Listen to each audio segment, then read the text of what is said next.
Hey guys, so we got the Born Primitive Outdoor crew here. I'm Bear, founder of Born Primitive. We got Frankie, he's our technical apparel designer. We got Tony, he runs our international sales, but he grew up in the woods, 250-acre farm, and lives in the outdoors, so he's been a big part of this. And the last but not least, we got Aaron Snyder. Some of you were tracking Aaron, but an avid outdoorsman, one of the most respected in the industry. Spends about 150 days out of the year in the field. So nice. Ask my last 4 ex-wives. Yep. There it is. Yep. Yeah. Not committed. Not great life balance there, but he's proficient in the field. So what we did is we collaborated with Aaron. I have a background in the military as well, so I was kind of exposed to a layering system that we were issued. Saw some deficiencies in it, and together with Aaron, we saw an opportunity to bring you a layering system that's kind of grounded with features that are pulled, that are directly functional, things you're going to need in the field. And Aaron will kind of walk through some of it, but everything on there has a reason. I think another good thing about it, it's extremely simple. You go to a lot of outdoor websites and there's 90 different versions of jackets you can get, and you could just get overwhelmed. This is really simple. It's going to be exactly what you need. So I think without further ado, we'll roll into it. You got anything before we kick it off? No, I think, well, I mean, maybe to add to the layering system, being in a lot of hunting camps, whether I'm hunting or guiding, you know, people ask me like, hey, what layering system do I need? And the reality is you only really need one layering system for 80% of what you're doing, and we hit that 80% to simplify it for the people looking at our clothing. So we'll go into those systems here shortly, but it's basically we cover everything you need without a bunch of extra options to confuse you or you know, potentially take money from you that you don't need. So awesome. Yeah, so to frame it up, we got base layers, mid layers, and then the outer layers. So we'll work from next to skin out. So Tony, if you want to grab the base layers, start off with that. Here, I'll hand you the power, cool. And then we can work through each piece. You want to take it? No, you grab half, I'll grab half. All right, cool. It's equal opportunity here. There it is. So this here, we have the Ridgeline series. We have the Ridgeline and Ridgeline Heavy. Mm-hmm. This here's, it's a blend. It's merino polyester blend. So the good thing about not running straight merino, one, it dries faster. Two, it doesn't really like stretch. With straight merino, you get a lot of like almost 50% or 100 or like double the stretching as you wear it. You don't get that with this, and it also dries a lot faster. So this here for me, like hiking in, things like that, this is huge, and it dries extremely fast. And then if you want to grab the Ridgeline Heavy. Yep, there you go. So another thing to add about the poly is that it makes it a lot softer too.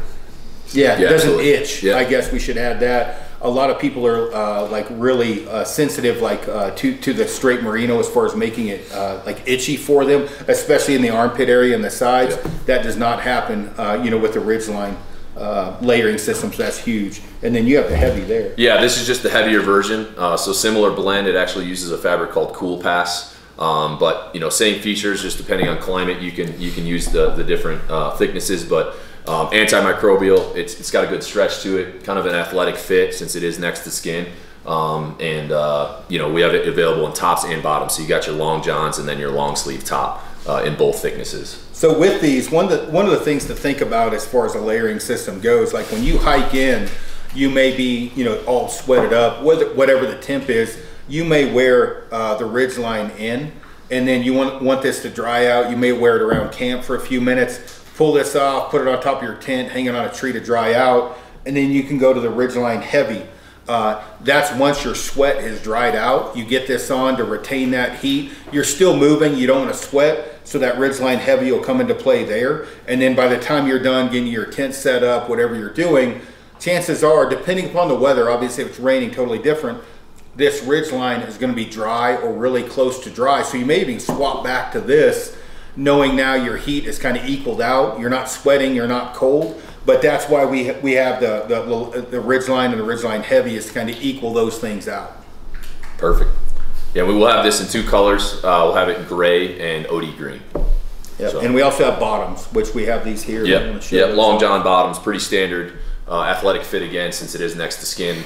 Got that right here, again in both thicknesses. So So with that bottom, the one thing I'd add, I'm not a big like thermal layer bottom guy. Usually for me, if I'm wearing a bottom, it's going to be pretty lightweight. The cool thing about these is let's say if I'm tree stand hunting or hunting out of a ground blind later season, or even mountain hunting where I'm sitting behind glass, that heavyweight's going to be huge. Where the lightweight, even if you're wearing like a piece that we'll go into later, a Frontier pant or a Frontier lightweight pant, you are going to be able to choose either a lightweight or a heavier weight bottom to go with whatever the conditions are with the pant, so you don't sweat too much. And that's huge because like with me, I'm gonna run the lightweight bottom, the lightweight thermal, just so I don't sweat too much. And we give you that option, but we don't give you so many options you get confused. Absolutely. All right, let's move on to... Let's grab the quiver. Yeah, quiver. Here we got that one, and then Yeah. we got the other one on. Yeah, we got Big Tone wearing the green. The other version is the Coyote Tan. I personally think this is probably going to be one of the most popular products.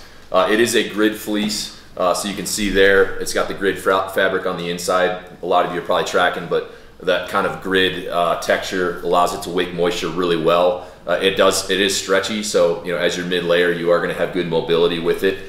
This one does have a hood.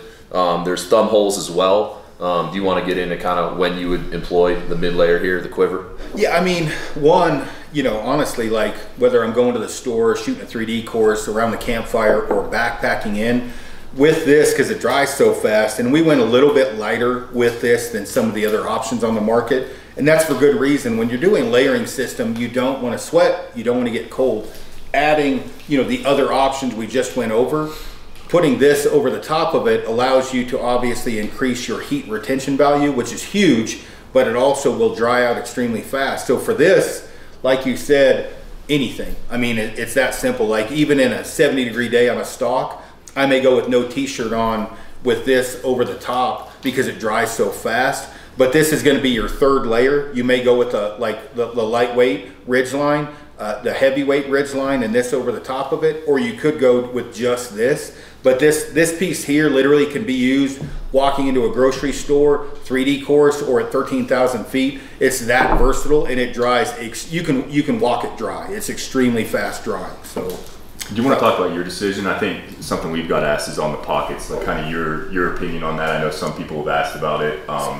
Yeah, we went back and forth on like a kangaroo pocket for this. I am not a big fan of the kangaroo pocket on this specific piece for a very simple reason. One, when you need to tuck this in to hold heat in, you can tuck the quiver in. It does have elastic around the bottom, so if you don't want to tuck it in, it will hold heat in.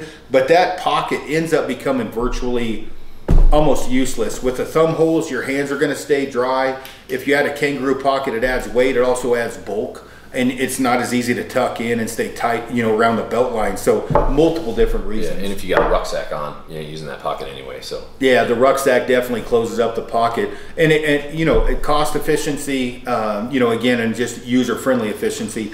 Some people would argue maybe they would want a kangaroo pocket. That may be something later on down the line. But from my experience, that kangaroo pocket, things fall out of it. It doesn't really warm your hands up. The thumb holes do the same job. And, with this, it offers all those things. So I think though, again, when you offer all three layers with this, you'll notice again, no matter what climate you're into, whether it's all 3 layers, 2 layers, 1 layer, it's going to make sense to keep you either cool or warm when needed. Well, then to make everyone else happy, our other mid layer has pockets. Yep. Yeah. Well, I guess we're getting to that one. Yep. Good timing, Frankie. For good reason. Good transition. There you go. Yeah. So this is our Century. This is a full zip. It is also a mid layer. We got it in 3 colors. So you see that we got the wolf gray, the coyote tan, and then the OD green. And yes, to your point, Frankie, this one does have pockets. So Aaron, you want to get into this one? Well, and dealing with, like, Frankie knocked it out of the park with all of this. He and I, would correspond back and forth. Not having a kangaroo pocket on the layer below this made total sense. With this layer, a kangaroo pocket or I guess you would call it chest, stomach pocket makes total sense. There. This also has a face mask as well. That's really, for multiple different reasons. One, just blocking off basically cold weather against your face. And then again, that pocket down here, keeping your hands warm, but this layer is thick enough where this actually makes a difference to keep your hands warm and it's zippered. So whether you're going for a jog, or you're going for a hike, you're walking your dog, or you're heading into the backcountry, if you needed to put something in this pocket, you can zip it shut. This is thick enough or dense enough. It does block, the wind, keeps your hand warm. So this one made sense, as that fourth layer to have a pocket. And I don't know if you want to dive into that anymore or not. Well, let's see. So we use self fabric on this pocket inside, which made it a lot thicker. And this face mask, like, it pulls over with the hood. So if you don't want to use it as a mask, you can use it as a neck gaiter too. So there's a lot of different uses for this piece. Is that one no thumb holes or thumb holes? Thumb holes on most of our stuff. So yep, this one has thumb holes as well. Yeah, perfect. Say with that thumb hole, and I know this probably doesn't seem like a huge deal, but like let's say you're in Alberta, super cold weather, you're hiking up a 14er. When you have a thumb hole in your primary base layer, one of your second or third layers, as well as this, those layers over time, that does make a huge difference. Now your fingers are going to still stick out, but you can tuck those in, keeping your hands somewhat warm when needed. And so the other thing is too, when you're layering that thumb hole, I don't think people realize this. One of the reasons is so your sleeves don't pull up as you're putting your next layer on after that. And with our obviously layering system, they have thumb holes, so you don't have that issue as far as with the sleeve pulling up. This thing here for multiple different reasons, extremely quiet. And again, if you're running and gunning, or you're moving, or climbing a 14 or whatever it is, this is a huge layer where you may run 2 of our base layers in this to climb a 14er without issue, unless you like hit really extreme conditions. So this one I'm excited about. This was something you guys added later that I thought was genius, just for what it offers. So absolutely. You want to hold up? Should we? Yeah, I held it up. Yep. Yeah, cool. So green, brown, coyote. gray. Yep. Cool. Should we go to pants? All right, so let's get those pants over here. So next up is our Frontier pant. This will be available in a light and in a heavy. And this was, these two are the heavy. I gotta admit, Aaron was kind of the brains behind this one. Obviously, we had Frankie helping out with the technical features, but Aaron spending so much time in the field, had very specific requests, has worn tons of different brands of pants, and we're really stoked how this came out. We've been wearing the heck out of it in the field. We're actually just shooting some content in a canyon earlier today, wearing them, and they worked out great. We also did a river crossing and it dried really fast. So we'll break this out. This will be available in 2 colors, your OD green and your coyote tan here. But do we want to start with the heavy? Yeah, I mean, this here's the heavy, and the thing I wanted with the heavy and the lightweight, and again, Frankie knocked it out of the park on these, was reinforced knees. With the lightweight, that was just long-term durability. With the heavyweight, a lot of times in that later season, it is not going to hurt to have a reinforced knee and a butt. 1, heat retention. It blocks the wind even better. 2, long-term durability. So those were huge for both. The other thing, this is a thicker fabric, which is big. It has hip zips on the heavyweight.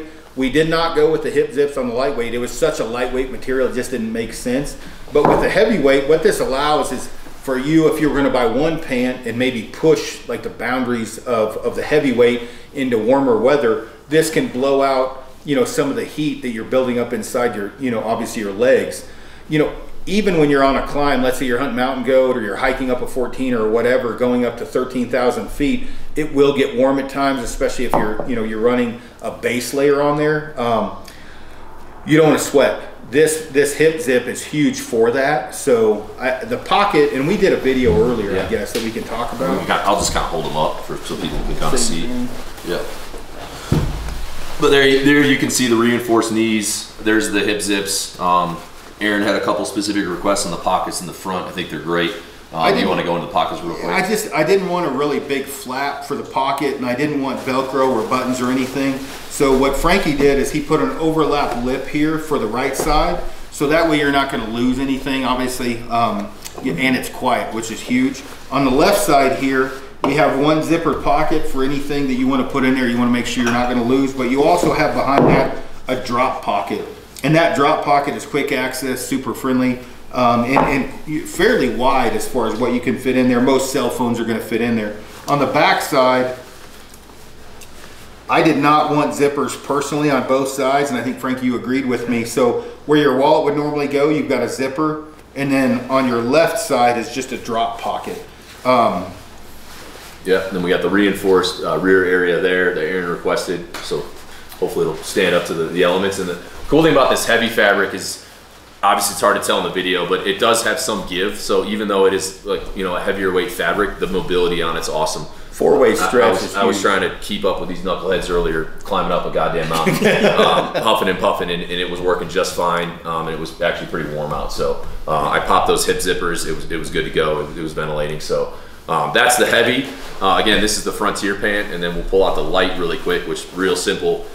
Basically the same damn thing, just a lighter weight fabric and no hip zips.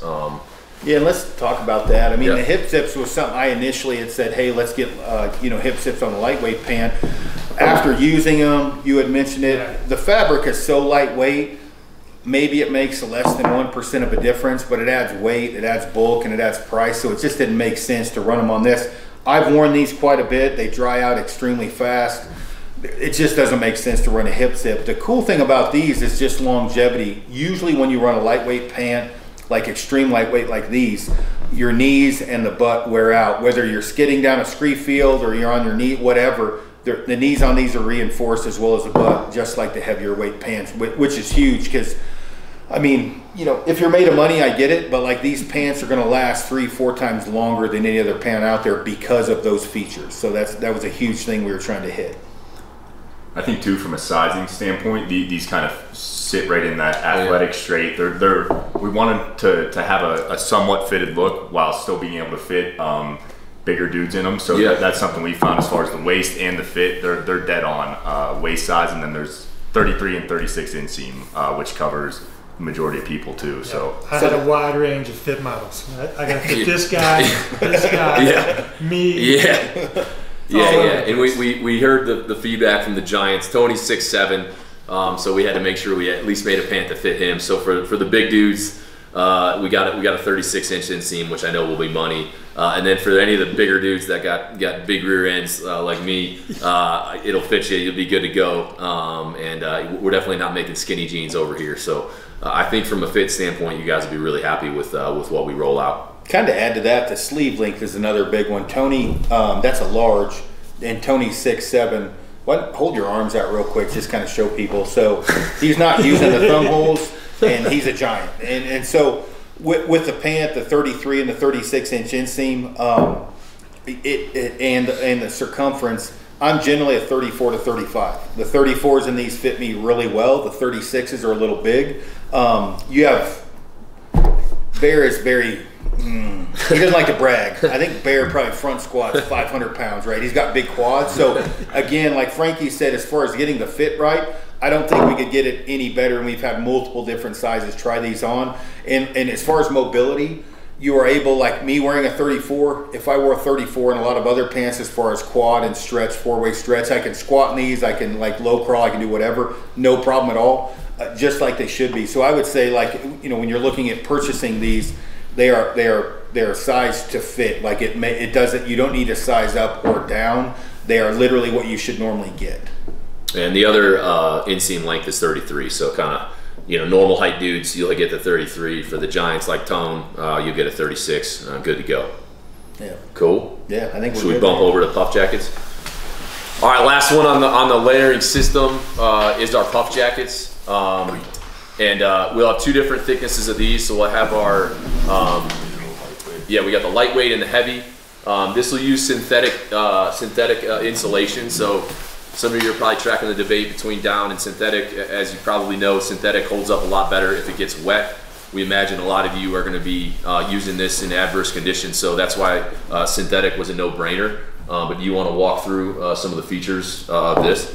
Yeah, so first off, as far as synthetic goes, like the heat retention for this specific insulation is upper 90%, which means soaking wet is still going to be very, very usable, meaning it's going to retain your heat even when wet. When down gets wet, it flattens out and it's basically worthless. So it was a no-brainer again for synthetic insulation for us. We went with 2. When I say 2, we went light and heavyweight. The lightweight, like right now, it's, you know, July, August time frame, you're hiking in, backpacking in, whatever. The lightweight is going to be perfect for you. It's not, you know, you're going to be able to wear it, whether it be to the grocery store or on top of the mountain. It's going to make sense. There's the light right there. Yep. And with the lightweight and the heavyweight both, you've got the same pocket configuration. You've got an elastic band at the bottom to help retain heat. It does not have like a draw cord at the bottom. The more I've used those, the more problems they've been. Yep. One of the biggest problems is when I do need to throw a ruck on with a puffy, that cord retention system, the belt grinds that toggle into my hip bone, can potentially make you bleed. And it's not something like, I'm not like, oh, I better pull this cord. It just never made sense. So just enough like retention to retain the heat into my upper body. Let me hit on that real quick, because I think that's a good point for the broader kind of point on how we design this, because we experience similar thing in the military. We'll get issued stuff, and when you get it, you're like, did anyone that actually does this for a living use this ever? And the answer is usually no, because you're scratching your head saying, why would they even do that? And that's what was true with our layering system. But that's an example. You got Aaron spending 150 plus days in the field per year. That's a nuance to the design that we're not going to miss, because we're sending everything his way, and he's going to give us honest feedback and tell us if it sucks, and we're going to make those corrections. So I know that's like a small feature, but I think that's an important like theme to how we curated this entire collection. Yeah, and don't get me wrong, if we made an Arctic like puffy, that might have a cord on it if I'm heading into Siberia or whatever, where it's like -75. But from my experience, out of all the puffies I've used, which is 50 to 60, I've never actually pulled the cord. It's a cool feature. Yeah. I mean, it makes like it's until you got a rock on. Yeah, yep, and then you're screwed. Or it breaks, yeah. And then I've got that real big kind of pear shape around me because the cord breaks, and so it just didn't make sense to me to use that. Now, you know, as time goes on, again, if we made an Arctic type, you know, top, that may be a different story. You may not be wearing a ruck, but for light and heavy, I didn't see any reason for a cord. You guys agreed with me on that. And again, this is not from the living room. Like, I have a lot of experience in the field, and I just never adjusted that cord. Now, with these, we do have a pocket on the chest that you can use as far as where the car keys or a cell phone or whatever else. But on the heavyweight, which I had never seen before, we have armpit zips to blow out the heat. And I've went back and forth with guys on this a little bit as far as what makes sense. Now for me, there's times I'm, you know, sitting down for long periods of time, getting really cold, where I need a heavier weight puffy, but then I have to take off for a specific distance, whether that be a half a mile, quarter mile, mile. And I don't want to take this off because I would immediately freeze, but I also don't want to sweat when I take off. One of the things we were able to do to combat that is add armpit zips to this. So I don't know if you can see in the video, but right here we have a pit zip. And I've never seen that on a puffy before, but I think it's very important with a heavier weight. Lightweight, it doesn't matter. Just for the simple fact, whether you're doing a quick movement, you know, you got to quickly climb to the top of a hill, whatever the case may be, you can blow that heat out, not sweat, but also not take your jacket off and potentially freeze your butt off. Yep. You want to add anything to that? No, man. You said you wanted it. Yeah. Well, That's not something I'd ever seen before either, but, you know, our manufacturers were able to do it, and it's functional, and it's, you know. Well, I mean, to give like, an idea, if you're at 12, 13, 14,000 feet, and you're even if you're around camp, it's super cold, you got this on, you know, let's say lightning comes in. You may not want to take this off. You may not have time to, you know, potentially throw rain gear on, or you want to hike down and get water. You may hike down to get water, open up the pit zips. You may get down to the water and maybe have taken this off on the way to it, but then when you go to fill up your water, you put this back on, but you don't want to immediately start sweating. Those pit zips are open, you fill up the water, you know, you screw around for a minute, you pull this back off, you get to the top. When you put it back on, you may not want to start, you might start sweating the moment you put it back on if those zips were closed or we didn't have those. So that allows you, again, to have a more versatile layering system without sweating or overheating. So yeah, and I think it's another kind of bigger point to make is that the layering system is designed that if you are exerting yourself and you're sweating and there's moisture, that the layering system will work. And the whole point is to pull moisture to the outside. So as your body generates body heat, the fabrics that we've selected and the way we've designed it should work. So even if you maybe don't wear the proper layering system and maybe you've overdressed and you're too hot, that system will work. If you need to do a river crossing or it rains and you didn't pack a rain shell and you get wet and then you guys go to patrol out, in theory, the layering system will kick in, that kind of environment that'll be created inside your outermost layer. It's gonna pull all the moisture out. By the time you get to camp, hopefully that night you're dried out. So, and the other thing too, it dries fast. Yeah. And that's one thing that I think should be noted above everything is from the lightest weight base layer even to that puffy jacket, it dries fast. And when I say fast, like if you're using a synthetic sleeping bag, you could throw most of this in the base of the synthetic sleeping bag and dry it out from your body heat overnight. Yep. Or even when you get home. You might want to throw it in the dryer for 10 minutes. That will dry it out as long as, you know, soft, tumble dry. It's not going to be something that's so delicate like down can be, or such a lightweight outer shell that you'll destroy it. You've got a little more forgiveness with these systems as far as durability, as well as like the sweating and everything else. So, heck yeah. We missing anything? I think another cool thing to touch on that we've noticed more and more since we've been out here shooting is how the sizing. I mean, Kenny, you're 5'6", shorter build. I'm 6'7". 5'6 and a half. And that half-inch matters. In all fields. We know. We haven't found a single person, and Frankie and I talked about it earlier, we haven't seen a single person that's put on a piece where we're like, oof, it doesn't fit that body type. So, and that's not like Frankie, the fit is athletic without being tight and also not being a boxy fit. And I mean, we've seen that more and more. The more people have put it on is like, damn, this not only is the fit perfect, but like just about any body type is going to find kind of the piece or pieces, actually all of them, they kind of fit their shape. Well, and earlier today I had that exact top on, which is a large. I'm generally an XL. It was a little bit tight, but I could use it. And if you're a guy that likes like a tighter fit, run the large. I have an XL also that fits a little bit better for layering underneath. But, you know, as far as my crew that's been testing this with Kenny and Dan, we live this, right? We're out there every day. And so for us, like when we come back, I can throw this system in my driveway, literally on like where I park in the sun, and it's dry in 20 to 30 minutes.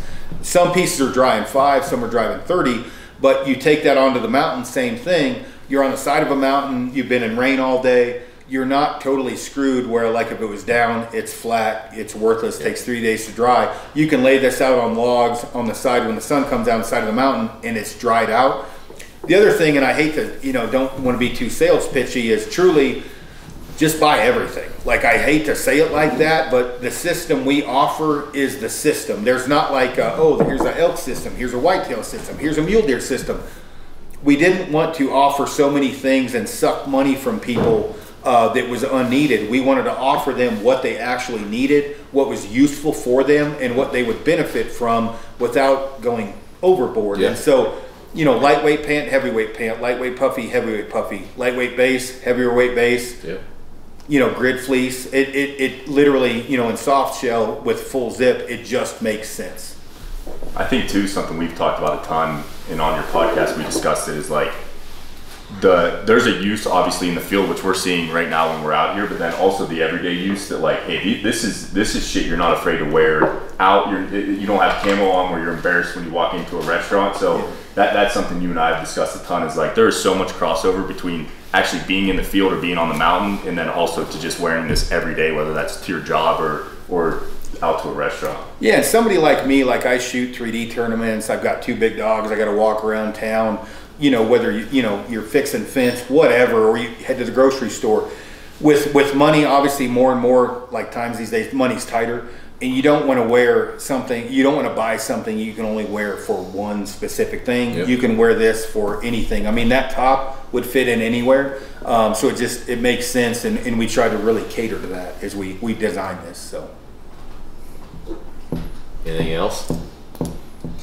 Well, one thing I was impressed with was how good the colors worked in the field. Yeah, when we were out there today, yeah, blended in great. Yep. Yeah, we ended up going with solids. I know, we kicked camo patterns over to Aaron in the beginning, and he kind of reeled us in on that one. That was a big F no. Yeah, and that's that's the great thing, having kind of a subject matter expert that to bounce ideas on. We have a relationship where there's we don't hold punches. So if it's a stupid idea, he'll tell me, and I tell him when he's an idiot too. Yep. So it works out. In fact, just a second ago, his brother is behind the camera looking like he was going to kill me. I think he was saying, "Shut the fuck up."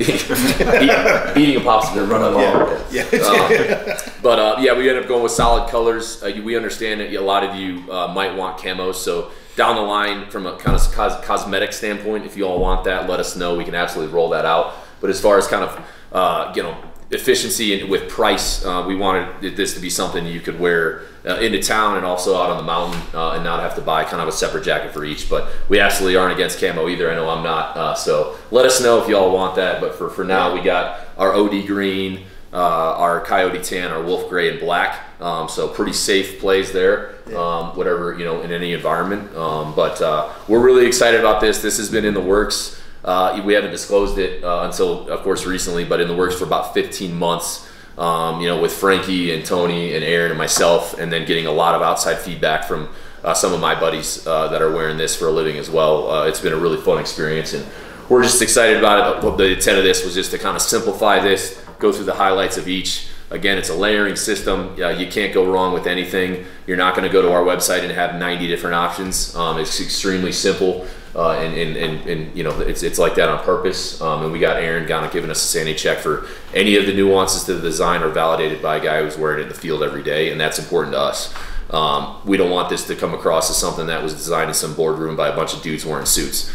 This is designed in the field, and that's how it should be, because the end customer, you guys, are going to be the ones wearing it, and we want it to be credible and validated by real people. So I just had to order my first collared shirt from you. It's right.